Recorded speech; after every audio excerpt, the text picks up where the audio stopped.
আমৰ টক বনাবৰ কাৰণে এয়া মই আম 3টা লৈছোঁ লগতে তেলত ফুৰণ দিবৰ কাৰণে এয়া কালজিৰা চফগুটি আৰু শুকান জলকীয়া আৰু শুকান মছলাখিনি মই এয়া লৈছোঁ হালধি গুড়ি জিৰা গুড়ি নিমখ আৰু ৰেড চিলি পাউডাৰ লগতে অকণমান ধনিয়া পাউডাৰ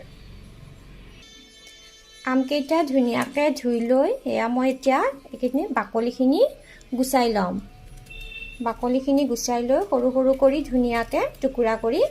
লৈ ল'ম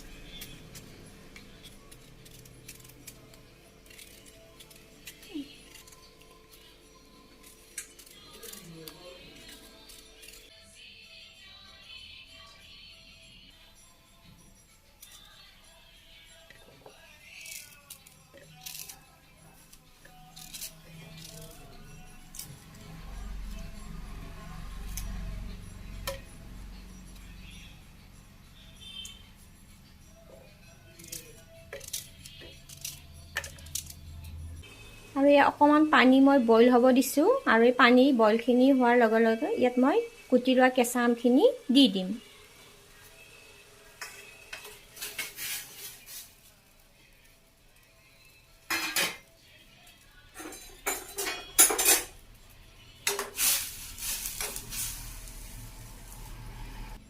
ইয়াতে মই অকণমান নিমখ দিছোঁ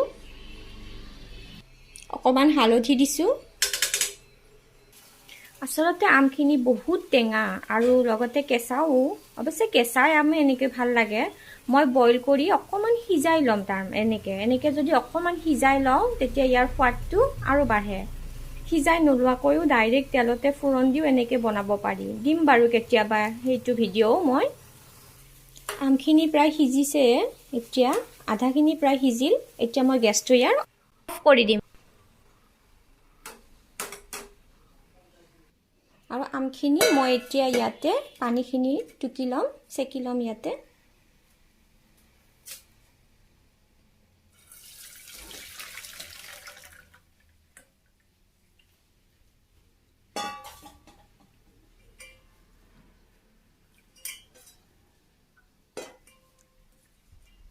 মই এতিয়া ইয়াত পেনটো গৰম হ'বলৈ দিলোঁ ইয়াতে এতিয়া পেন গৰম হোৱাৰ লগে লগে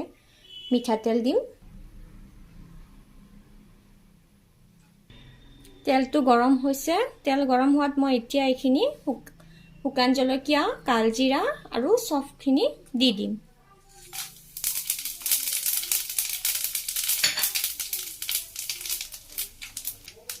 এইখিনি বেছি সময় ভাজিব নালাগে এতিয়া ইয়াতে মই বইল কৰা আমখিনি দি দিলোঁ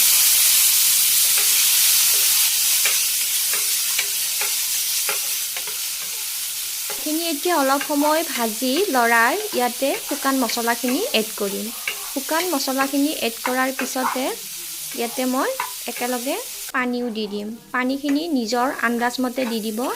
যদি অলপ বেছি পনীয়া কৰিব বিচাৰে বেছিকৈ দিব ডাঠ কৰিব বিচাৰিলে পানীটো পৰিমাণ কমাই দিব 5 মিনিট সময় এতিয়া এইখিনি ঢাকি থৈ দিম এইখিনি মই ঢাকোন দিওঁ মানে আপোনালোকে যদি মোৰ চেনেলটো সাবস্ক্ৰাইব কৰা নাই তেন্তে সাবস্ক্ৰাইব কৰি দিব এই আমৰ টকখিনি সোৱাদ কৰাৰ মেইন ইনগ্ৰেডিয়েন্টছ হৈছে এইটো গুড় মিঠাই এই গুড়খিনি মই কাটি লৈছোঁ আৰু এতিয়া ইয়াতে দি দিম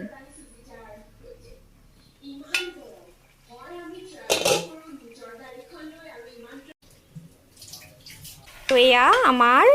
ৰেডি হৈ গ'ল আমৰ মিঠা টেঙা জ্বলা টক ভিডিঅ'টো শেষলৈ চোৱাৰ বাবে অশেষ ধন্যবাদ থ্যাঙ্কস ফৰ ৱাচিং আজিলৈ আহোঁ বাই বাই